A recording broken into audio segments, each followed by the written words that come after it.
I relapsed last winter and we took my leg, like chopped it off, like it's gone. Like, look at this, like it's gone. So that lasted a while, and then a couple months ago, I relapsed again to my lungs. 6 spots. We just covered 4 in 2 weeks of radiation, and I just finished that like 5 days ago. Yesterday, I started a new chemo called regorafenib, and now we're hoping those last 2 spots are responsive to this new chemo. And right now we let the inflammation from radiation simmer down some while we wait for my next scans on March 12th. At that point, we'll do a PET and an MRI to get an idea of what's going on inside. In addition to all of this, just 2 weeks ago, my right lung was 2/3 of the way filled with fluid, and my lung had 75% collapsed. Like, it was insane. So they put in a permanent lung drain, which is like here, but not so permanent because it's coming out this Wednesday and I'm so excited. I just hate this thing. Obviously, I didn't need a permanent lung drain, but I kind of did. And I'm nervous that my oncologist kind of thought that things were going downhill really quickly. I got lucky, and now I'm doing okay. It is seriously so painful to have just like some foreign object hanging out in your lung. Like, this guy was never welcome, and I am really excited to see him go. Now, this video was a quick update, but that's not all. I've got 8 points that I've kind of circled around that I think are significant enough to mention. Even though 8 is kind of a lot and complicated, I think it can be simpler, but I want to mention all of these. Deep down inside, I really do believe it should be simpler than that, but for now, this will be my focus. Now, it's probably important to realize my current situation here. Oncologists tell you that surviving at my stage, even with all the recommended chemotherapy, surgery, and radiation, is like less than 5%. I don't know if it's less than 1%. Like, I don't even think I fall into a statistic anymore. So there's that. After 2 relapses, my prognosis has seriously become so dire that I don't even know what to do now. All I know is that I want to focus on healing and loving my body instead of treating my body like it's this war zone or battleground against cancer. I am so exhausted of fighting. Honestly, those feelings all just need to go. If you watched my first 6 videos on this channel, then you've seen how angry I was toward chemotherapy and just treatment and cancer and all of it in general. I'm over it now. Like, it sucks, but let's just heal now. So 8 things. Now, I'm not suggesting that these are the 8 most significant things to do to get rid of cancer. I actually don't believe that list exists. Cancer is caused by a variety of factors, and even the exact same cancer in 2 different people can be as different as like a fingerprint. It's different for everybody. I really do think I've figured out the perfect protocol for myself, for now. So the first thing, breathing. I've been hearing so much about different breathing techniques, practices that have been passed on for hundreds of years and contributed significantly to healing. I've been taught a few techniques lately that have been magnificent in like calming me. Most surprising to me is that we should be breathing less, not more. Breathing deeper and slower actually means breathing less oxygen into our bodies, but sending and absorbing more oxygen to our muscles, tissues, and organs. This is how it works. The amount of oxygen we use must be matched with the amount of carbon dioxide that we produce. The more our muscles are used, for example, the more carbon dioxide is produced and the more they attract oxygen. Carbon dioxide has a profound dilating effect on blood vessels, opening pathways so they can carry more oxygen-rich blood to hungry cells. Even just a few rapid and panicked breaths will purge carbon dioxide from the blood vessels and restrict the amount of absorbed oxygen to muscles, tissues, and cells. So I've got a plan to give some time to breathing techniques every day this year. I want to heal and expand my lung just as divers can heal and expand their lung and increase their oxygen capacity and absorption. Amazing.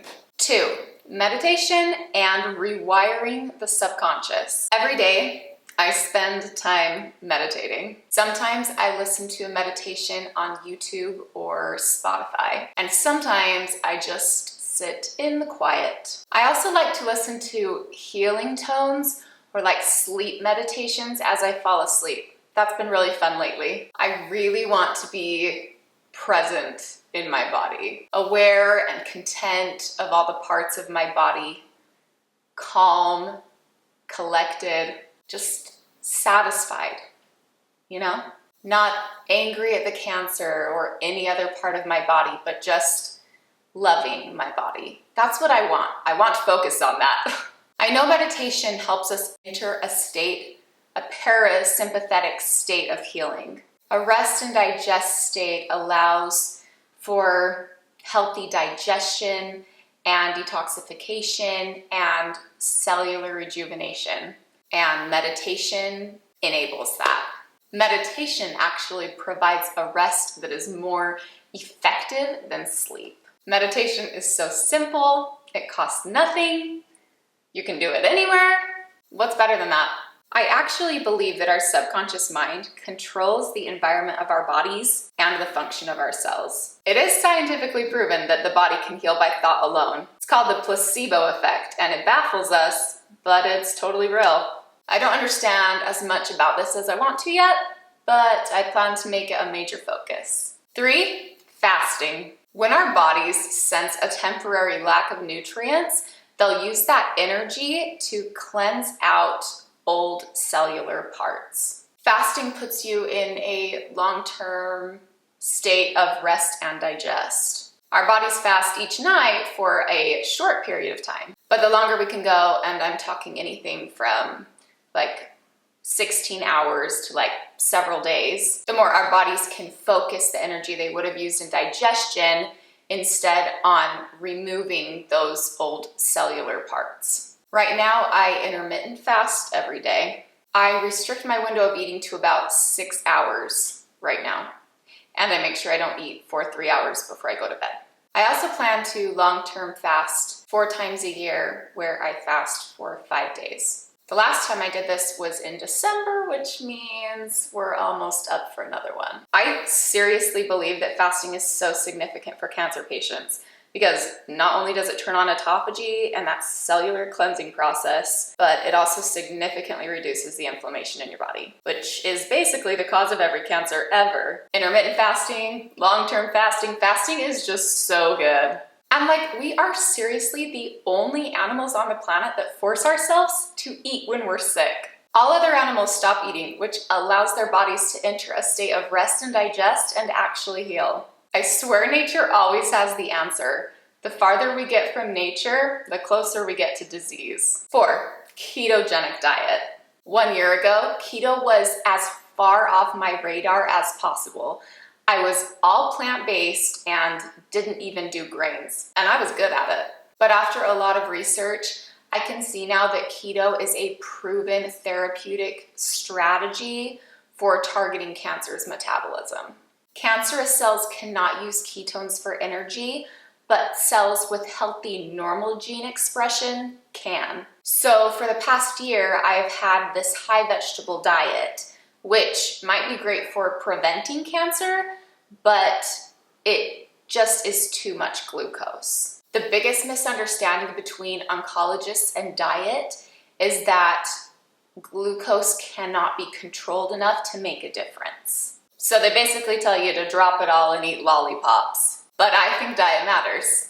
Our bodies are made up of chemical reactions, and obviously the food that we give them fuels those chemical reactions. I really believe keto is the answer to slowing down cancer growth. 5, exercise, and exercising with oxygen. First of all, exercise is so huge. No need to buy fancy equipment or supplements or any of that if you aren't exercising. I believe it is the most basic way to prevent a recurrence. And then the oxygen part, this is just massive. Based on the books I'm reading, I've begun to believe that if your oxygen absorption is high enough, then it will just destroy everything that does not belong. Human cells love oxygen, but parasites, fungi, stealth pathogens, all of those things are anaerobic and they cannot thrive in like a highly oxygenated environment. Same with cancer cells, which are hypoxic. They rely on fermentation, so they thrive in an environment that is inflamed and lacks oxygen. Exercising with oxygen supersaturates your blood with oxygen even more effectively than a hyperbaric oxygen chamber. In order for our red blood cells to carry oxygen to our tissues and muscles and organs, carbon dioxide must be generated, and this is where exercise comes in. Exercise generates massive amounts of CO2. When you exercise with oxygen versus just taking oxygen without exercise, then the oxygen dissolves directly into your plasma, your blood, and your cerebral spinal fluids. I'm very convinced that exercising with oxygen will be a huge component of my healing. 6, hyperthermia. To induce hyperthermia basically means to give yourself a fever. I do this in my infrared sauna, which I use every night before bed. Actually, I did until a piece broke on us like last week, so now we're waiting for a part, which totally sucks and I miss it. Anyway, we financed our sauna because it was important to me to be able to raise my body temperature every day. I raise it to 102.5, although I don't really take my temperature anymore. Now I just sit in the sauna with the same amount of time and make sure it's preheated. A high temperature is a healing mechanism in your body. You can actually increase your monocyte count by inducing a fever in your body by any means. So sauna, hot tub, whatever it is. Sweating also allows the body to get rid of toxins, particularly heavy metals like cadmium, lead, mercury, and arsenic. I highly recommend the bioflavonoid quercetin. I don't even know if I'm pronouncing any of those things right. But anyway, it will sensitize your tumor to the heat. So look into that if you're doing hyperthermia. If you're interested in the research behind a lot of what I'm saying, I actually have posted a lot of the research articles on my Instagram Bubbles highlights. If you want to head over there at @Sarcoma. It's in the description box too. It's a good place to start. 7, transdermal ozone. Ozone is a very unstable molecule made up of 3 oxygen atoms. When you pair it with steam and carbon dioxide, it will help to oxidize pathogens and viruses and bacteria, everything else throughout the body, just like oxygen does. So I have an ozone sauna. Basically, it's this steam cabinet. You pour in carbon dioxide to create carbonic acid, which tells all of the red blood cells to release their oxygen molecules and prepare to receive more. Then you turn off the CO2 and turn on the ozone and let those unstable oxygen atoms do their business of kicking the cancer. Steam activates your body's circulatory system, causing your body to sweat, right? And ozone is highly soluble in water, so your sweat allows your body to absorb more ozone. Ozone is about 20 times more soluble in water than oxygen alone, which is why this is so effective. It's true that ozone can irritate your lungs and you don't want to breathe it, but that's not a problem because you're in the steam cabinet and before you get out, you just run the steam longer and the ozone will dissipate. I have an ozone generator separate from the sauna, which is what I would recommend, which allows you to use ozone in a variety of other ways, even though I haven't really tried anything else yet, but probably we'll get into that. Ozone and oxygen are just so healing. 8, repurposed drugs. So similar to the keto diet, repurposed drugs are used to target cancer's metabolism. Some people believe you can metabolically block all pathways, but I don't think that's really possible with sarcoma, so we just kind of do the best we can, and I think that combined with other things, it's still really effective. I began doing several repurposed drugs in December 2019 based on Jane McClellan's book, How to Starve Cancer. I haven't done any recently, but I would like to get back into them, so I felt like it was worth mentioning in this video. I do think that book is a great resource and beginning, by the way, if you're interested in repurposed drugs. So I'm not currently on any repurposed drugs seeing as I'm on chemo and have the lung drain and other issues recently, but hopefully I can get back into them in the coming months. And that's what I have to say on that.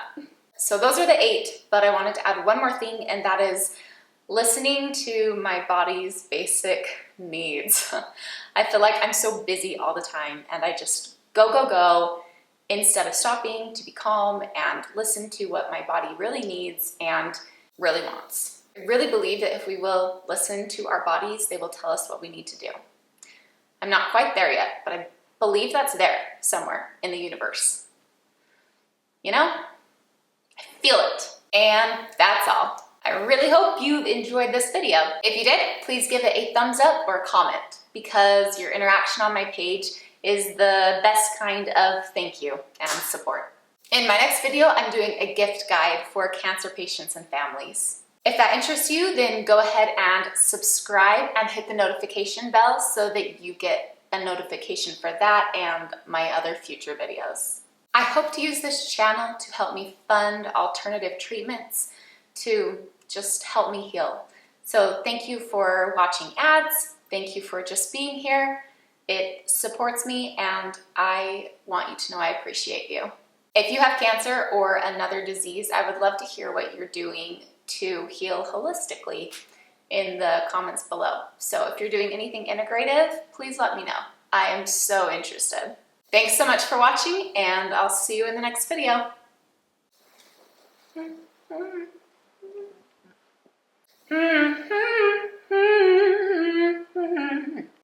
about it. There must be a higher love down in the heart or hidden in the stars above. Without it, life is wasted time. Ba, ba, ba, your focus and mine.